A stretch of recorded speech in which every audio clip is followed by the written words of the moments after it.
Hello guys, അപ്പോൾ അങ്ങനെ ഒരു അസുലഭ നിമിഷവും ടൈമും ഒക്കെ വന്നിരിക്കുകയാണ്. ഇന്ന് നോമിനേഷൻ ദിവസമാണ്. അപ്പോൾ ഈ നോമിനേഷൻ ദിവസത്തിൽ 4 പേരാണ് ഫൈനലി വന്നിരിക്കുന്നത്. അതായത് ഋഷി, അൻസിബ, ജാസ്മിൻ, ഗബ്രി. അപ്പോൾ ഇവർ 4 പേരുമാണ് നോമിനേഷനിൽ എത്തിപ്പെട്ടിരിക്കുന്നത്. അപ്പോൾ ഇവരോട് ബിഗ് ബോസ് പറഞ്ഞു, ഇതിനകത്ത് നിങ്ങളിൽ നിന്ന് ഒരാളിന്ന് പുറത്തു പോവുകയാണ്.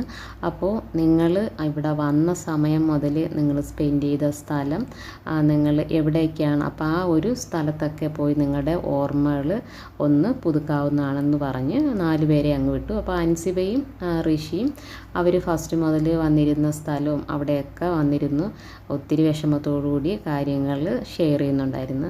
നമ്മുടെ ഗബ്രിയുടെയും ജാസ്മിൻ്റെയും കാര്യം അറിയാം. ആ ഒരു ലവ് ട്രാക്കിൻ്റെ ഒരു ഫീല് തന്നെയായിരുന്നു ആ ഒരു ലാസ്റ്റ് ടൈമും. അവർ പിന്നെ ഒത്തിരി പ്ലാനിങ് ആണെന്ന് നമുക്ക് ഈ ഒരു അവസാനത്തെ ഒരു സമയത്തൊരു ടോക്കിൽ നമുക്ക് മനസ്സിലായി. കാരണം വെച്ചാൽ ഇവരെന്താന്നാലും പിരിയാൻ പോകുന്നില്ല എന്ന് ഒരു ഡൗട്ട്. കാരണം ഇത് ആരാണെങ്കിലും ഇതിനകത്തേക്ക് നിൽക്കുമ്പോഴേക്കും അതവർ നല്ല രീതിയിൽ കളിക്കുക, പുറത്തിറങ്ങുമ്പോൾ നമുക്ക് ബാക്കി കാര്യങ്ങളൊക്കെ ചെയ്യാമെന്നുള്ളൊരു കോൺഫിഡൻ്റ് ആയിട്ടുള്ളൊരു ടോക്കാണ് ശരിക്കും ജാസ്മിനും ഗബ്രിയിലും അവിടെ കണ്ടത്.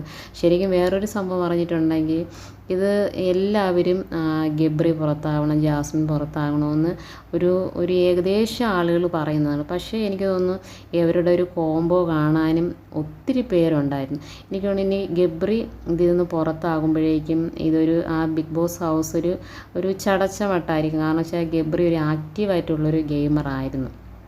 അതിനുശേഷം ഗബ്രീനെ ജാസ്മിനെയും കൂടെ ആക്ടിവിറ്റി റൂമിൽ വിളിച്ചു. ഇതിനകത്ത് ഒരാളാണ് ഔട്ടാവുന്നത്. അപ്പോഴേക്കും നമുക്കറിയാം അത് ജാസ്മിൻ്റെ ഒരു സിറ്റുവേഷൻ അറിയാം. അത് ഞാൻ എല്ലാ വീഡിയോസിലും പറയുന്നത് പോലെ, ഒന്നാമത് ജാസ്മിന് ഗബ്രിയോട് അത്ര ഒരു അഗാധമായിട്ടുള്ളൊരു പ്രണയമുണ്ട്. അപ്പോൾ അതുകൊണ്ട് തന്നെ ഗബ്രി പുറത്തു പോകുന്നു എന്ന് പറയുമ്പോഴേക്കും ഒരു ആക്ടിങ് ആയിരിക്കില്ല. കാരണം നമുക്ക് അത് മനസ്സിലാവും, പ്രണയിക്കുന്നവർക്ക് മനസ്സിലാവും ആ ഒരു പാർട്ട് അവരുടെ അടുത്ത് നിന്ന് മാറി നിൽക്കുമ്പോൾ ഉള്ളൊരു വിഷമം. അപ്പോൾ അതെന്താണെന്നാലും ഇത് നമ്മുടെ ജാസ്മിൻ അവിടെ ചവിട്ടി തൊഴിച്ചു, അത് പരിസരമൊക്കെ മറന്ന്, ക്യാമറയാണോ എന്നൊക്കെ മറന്ന് ഒരു വല്ലാത്തൊരു ഫീലായിരുന്നു. അതിനുശേഷം ബിഗ് ബോസ് 2 പേരോടും കുറച്ച് അവരുടേതായിട്ടുള്ളൊരു ഹാപ്പി മൊമെൻറ്റ്സിൻ്റെ കുറച്ച് വീഡിയോസൊക്കെ കാണിച്ചു. അതിനകത്തേക്കും കെട്ടിപ്പിടിച്ച് അങ്ങോട്ടും ഇങ്ങോട്ടും കരച്ചിലും കാര്യങ്ങളൊക്കെ ആയിരുന്നു. ശരിക്കും പറഞ്ഞിട്ടുണ്ടെങ്കിൽ ഗബ്രി അത്യാവശ്യം പിന്നെ സെൽഫ് കൺട്രോൾ പോലെ നിൽക്കുന്നുണ്ട്. പക്ഷേ ജാസ്മിൻ്റെ കയ്യിൽ നിന്നെല്ലാം പോകുന്നുണ്ട്. കാരണം വെച്ചാൽ കരച്ചിലും പിഴിച്ചിലും ചവിട്ട് നാടകവും ഒക്കെയാണ് അവിടെ നടക്കുന്നത്. അപ്പോൾ ഇതിനകത്ത് ഈ 2 പേരിൽ ഒരാൾ പോകുമെന്ന് ബിഗ് ബോസ് പറയുന്നുണ്ട്. അവിടെ ഒരു ബ്ലൂ കർട്ടൻ ഉണ്ട്. അപ്പം അതൊന്ന് മാറ്റി കഴിയുമ്പോഴേക്കും അതിനകത്ത് ആരാണ് പുറത്ത് പോകുന്നതെന്നുള്ളവരുടെ പേര് അവിടെ എഴുതി കാണിക്കും. അപ്പോൾ ആ ഒരു ഭാഗ്യം കിട്ടിയിരിക്കുന്നത് നമ്മുടെ സാക്ഷാൽ ട്രോളിന് അഡിക്റ്റായിക്കൊണ്ടിരിക്കുന്ന നമ്മുടെ ഗബ്രി തന്നെയാണ്. അപ്പോൾ സന്തോഷമായി ഗോപിയേട്ട, സന്തോഷമായി എന്ന് പറയുന്നത് പോലെ ജാസ്മിൻ ഇത് കണ്ട് തകർന്ന് തരിപ്പണം ആയെന്നൊരവസ്ഥയാണ്.